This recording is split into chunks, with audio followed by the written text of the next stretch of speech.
Le coronavirus, jusque sur le toit du monde.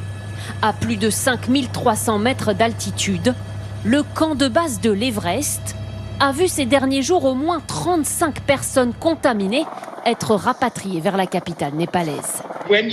Quand on se promène dans le camp de base, on peut entendre dans certaines tentes les gens tousser. Ils sont malades, ça c'est sûr.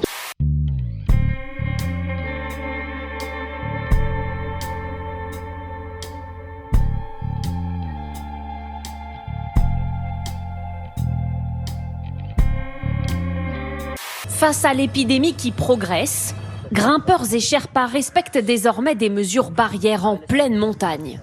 À l'entrée des tentes, des panneaux interdits d'entrée ont été installés. Les groupes d'expédition ne se mélangent plus les uns les autres. Même si nous ne pouvons pas faire de procession à travers les rues de Bruges aujourd'hui, le Christ nous accompagne réellement sur nos routes. Il accompagne les médecins et les infirmières qui se rendent auprès des malades. Jésus revient, Jésus revient. Est-ce que la soirée dansante dans un lieu privé peut se poursuivre au-delà de 23h ? Alors, oui, elle peut se poursuivre, mais la question, c'est que, il va falloir qu'elle se poursuive jusqu'à 6h du matin. Parce que, une fois que le couvre-feu est entamé, eh bien, les convives devront rester sur place. Ils ne pourront pas quitter cette salle. Donc, soit ils dorment sur place, soit ils continuent à faire la fête. Et on compte sur vous jusqu'à 6h du matin. Bonjour. Bonjour. Bienvenue au service client Tati. Merci pour votre appel. Je vous en prie. Nous allons vous répondre dans quelques instants. S'il vous plaît, parce que là, j'ai le dos qui fatigue un peu. Et horaire de votre magasin. C'est qu'on n'est pas obligé de danser jusqu'à 6h. On peut s'arrêter à 2h ou à 3h et aller dormir. On peut faire ça. Vous avez déjà essayé de dormir lors d'une cérémonie, d'une fête de mariage ? Enfin, faut voir. Quand on est bien fatigué, on peut dormir sur une enceinte. Je vous raconterai. Oui, il y a des anecdotes là. Faut m'en parler.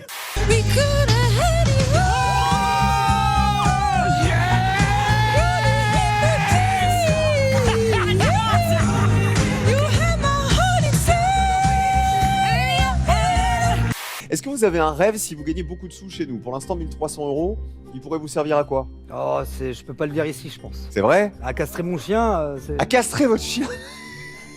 Vous me sortez toujours des trucs je sais pas d'où ça sort. Tout, vous serez tout sur le zizi. Mais Emilien, mais qu'est-ce qui t'a pris ? Je pense que je voulais faire une fleur à la base, mais j'ai mélangé les deux délires. Si t'aimes les cactus et t'aimes les bistouquettes, tu fais la fusion et tu fais une bistou-cactus quête. Vous savez comment on m'appelle à Marseille ? Comment ? La reine de la chipot. Sérieux ? La reine de la chipot. Tu vas faire les saucisses, ma bébé. Le mois qui est terrible pour le poids de tous les Français, c'est chaque année le mois de janvier. Vous voyez, les plus grosses barres, c'est à peu près 300 grammes pris en moyenne par les Français. C'est-à-dire, il y a eu les fêtes juste avant, là. Oui. Exactement, c'est l'effet des fêtes. Et alors, ce qui est amusant, c'est que oui, il y a eu un petit effet confinement, sans doute, sur notre poids, parce qu'on a moins marché. Mais surtout, encore plus que les autres années, on s'est rattrapé, peut-être parce qu'on était déprimés sur la dinde, le foie gras, le chocolat. Et on a pris plus de poids au Noël 2020 que d'habitude.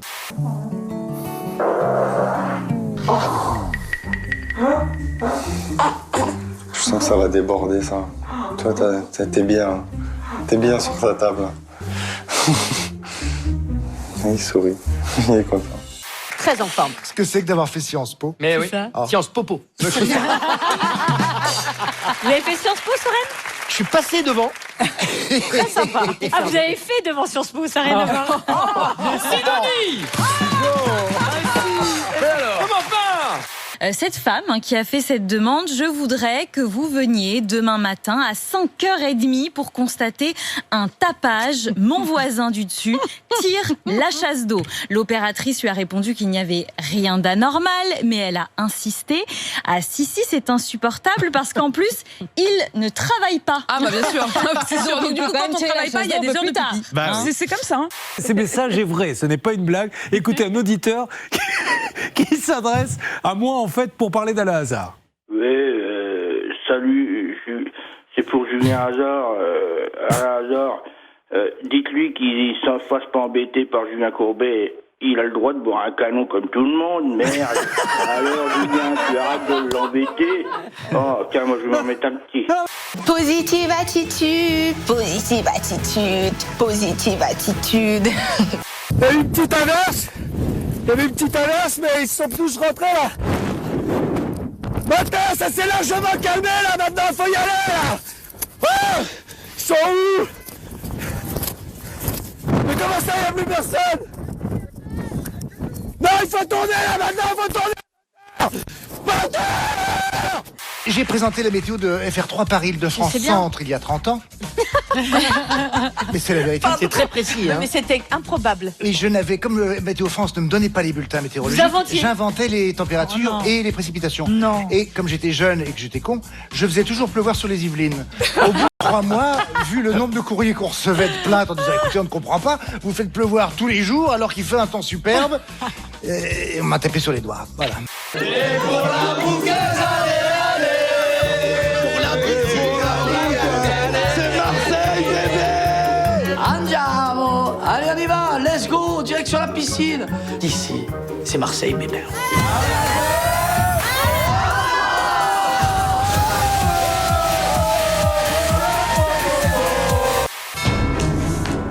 Ça sonne à la porte. Ça a sonné, frère. Ça sonne à la porte et en fait, je sais très bien que Seb ne va pas venir, mais j'ai une petite lueur d'espoir que ce soit lui qui vienne me rendre visite. Donc du coup, je cours en bombe